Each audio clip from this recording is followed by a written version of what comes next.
ரோகிணி, மீனா, சுஜி இவங்க எல்லாருமே பார்த்தீங்கன்னா, இப்போ பொங்கல் நிகழ்ச்சிக்கு ரெஸ்டாரண்ட்ஸ்க்கு போறாங்க. ரோகிணி அசிங்கப்பட்டு வரணும்னா அந்த வீடியோக்கு லைக் பண்ணுங்க. சிறகடிக்க ஆசை அடுத்தது எப்படி போகுதுன்னு பார்ப்போம். மறக்காம நமது சேனலை சப்ஸ்கிரைப் பண்ணிக்கோங்க.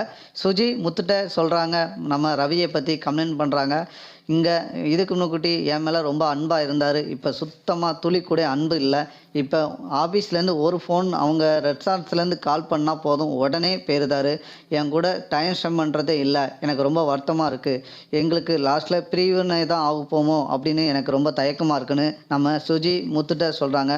உடனே முத்து சொல்றாரு, அப்படிலாம் நடக்காது. அந்த நடக்கவும் விட மாட்டேன் அப்படின்னு முத்து சொல்றாரு. அவன் ஏதோ ரெஸ்டாரண்ட்ஸில் ஒர்க்கிங்கில் இருந்திருக்கலாம். அதனால் ஃபோன் பண்ணி எடுக்காத காரணம் இதெல்லாம் ஒரு காரணம்னு காட்ட வேண்டாம். நீ அவன்கிட்ட எரிஞ்சு பேசாத, கொஞ்சம் குறைச்சிட்டு அன்பாக பேசு. பழைய மாதிரி அன்பாக இருங்க அப்படின்னு முத்து சொல்கிறாரு. இல்லை, அன்னைக்கு நான் முக்கியமான கால், அவன் எனக்கு சில உடம்பு சரியில்லைன்னு தான் அவனுக்கு கால் பண்ணேன், ஹாஸ்பிட்டலுக்கு கூப்பிட்டு போகிறதுக்காண்டி. அவன் கால் பண்ண சுத்தமாக எடுக்கலை. திரும்ப வந்து என்கிட்ட எரிஞ்சு எரிஞ்சு தான் விழுந்தானே தவிர உனக்கு என்னாச்சு ஏதாச்சுன்னு ஒரு வார்த்தை கூட கேட்கல. அதான் அவன் மேலே நான் கோவத்தில் இருக்கிறேன் அப்படின்னு சுஜி நான் முத்துட்ட சொல்கிறாங்க. உடனே முத்து, வேலை விஷயமா இருந்தால் எல்லாருக்கும் வரக்கூடிய பிரச்சனை தான். மீனா கூட எனக்கு அடிக்கடி கால் பண்ணுவாங்க. திடீர்னு எனக்கு நான் டிரைவிங்கில் இருப்பேன். அப்போ நான் எடுக்க முடியாத சூழ்நிலை நானும் இருக்க வேண்டிய சூழ்நிலை மாறும்.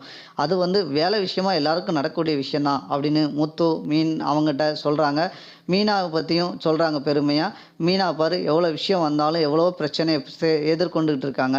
அதே மாதிரி கொஞ்சம் அட்ஜஸ்ட் பண்ணி போங்க. அப்போ தான் வாழ்க்கையில் நம்ம முன்னேற முடியும். சுற்றி இருக்கவங்க எல்லாத்தையும் பார்க்காதீங்க. உங்கள் லைஃப்பில் உங்கள் கையில் தான் இருக்குது அப்படின்னு முத்து அட்வைஸ் பண்ணுறாங்க சுஜிக்கு.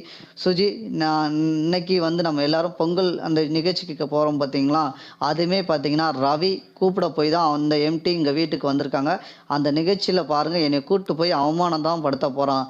அந்த அவங்க கூட தான் வந்து பேசி என்டர்டைன் பண்ணுவான். என் கூட துளி கூட என்டர்டைன் பண்ண மாட்டான். எனக்கு வருத்தமாக இருக்கும். அங்கே வந்து நான் அசிங்கம் தான் படணும். அதனால் நான் வரல அப்படின்னு சுஜி சொல்கிறாங்க.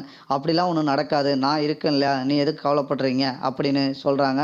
உடனே இந்த சைடில் வந்துட்டு நம்ம அண்ணாமலைகிட்ட சொல்கிறாங்க சுஜி, நான் அங்கே போயிட்டு நிகழ்ச்சிகள்லாம் எல்லாத்தையும் கலந்தாலும் சரி அங்கிள், அவங்க வந்து நீங்கள் அப்படியே அவங்க ஓனர்கிட்ட சில விஷயத்த சொல்லிடுங்க. இந்த டைமிங் தான் வருவார், இந்த டைமிங் தான் போவார் அப்படின்னு நீங்கள் சொல்லுங்கள். ஏன்னா இவர் இப்போ முழுக்க முழுக்க பார்த்தீங்கன்னா ரெஸ்டாரண்ட்ஸ்லேயே இருக்கிறாரு. டைமிங்லாம் பார்த்தீங்கன்னா வரதுக்கு கரெக்ட் டயத்துக்கு வரதில்லை. எனக்கு வந்து இப்போ ரெஸ்பான்ஸ்ன்னு கொடுக்கறதில்ல. அது வந்து அந்த எம்டிகிட்ட கொஞ்சம் நீங்கள் பேசுங்க அங்கிள், எனக்கு பேசுகிற ஒரு மாதிரியாக இருக்குது அப்படின்னு நம்ம சுஜி அண்ணாமலைகிட்ட சொல்லி முடிக்கிறாரு. உடனே மீனா கேட்குறாங்க, ஏன் இவ்வளோ பிரச்சனை இவ்வளோ ஆதங்கம் உங்களுக்கு அப்படின்னு மீனா நம்ம சுஜிட்ட கேட்காங்க. இல்லை, இப்போ நடக்கிறத பார்த்தனா ரவி பயங்கர பிரச்சனைலாம் ஒவ்வொரு விஷயத்தையும் சொல்கிறான். எனக்கே வருத்தமாக இருக்குது. லாஸ்ட்டில் நாங்கள் 2 பேரும் பிரிஞ்சிருவோம் அப்படின்னு எனக்கு ரொம்ப மனசுக்குள்ளே சங்கடமாக இருக்குது அப்படின்னு சொல்லி முடிக்கிறாங்க. உடனே பார்த்தீங்கன்னா நம்ம ரோகிணி, நம்ம மீனா, அதுக்கடுத்து சுஜி எல்லாரும் நிகழ்ச்சிக்கு போகிறாங்க. நிகழ்ச்சி போகிற டைமிங்கில் அந்த ஓனர் பொண்ணு நம்ம சுஜியை அவமானப்படுத்திடுறாங்க. அவமானப்படுத்தோன்னே டென்ஷன்லாம் வந்துடுறாங்க. அடுத்த எபிசோடு இப்படி தான் நண்பர்களை போக போகுது. இந்த வீடியோ பிடிச்சிருந்தா லைக் பண்ணுங்கள், ஷேர் பண்ணுங்கள்.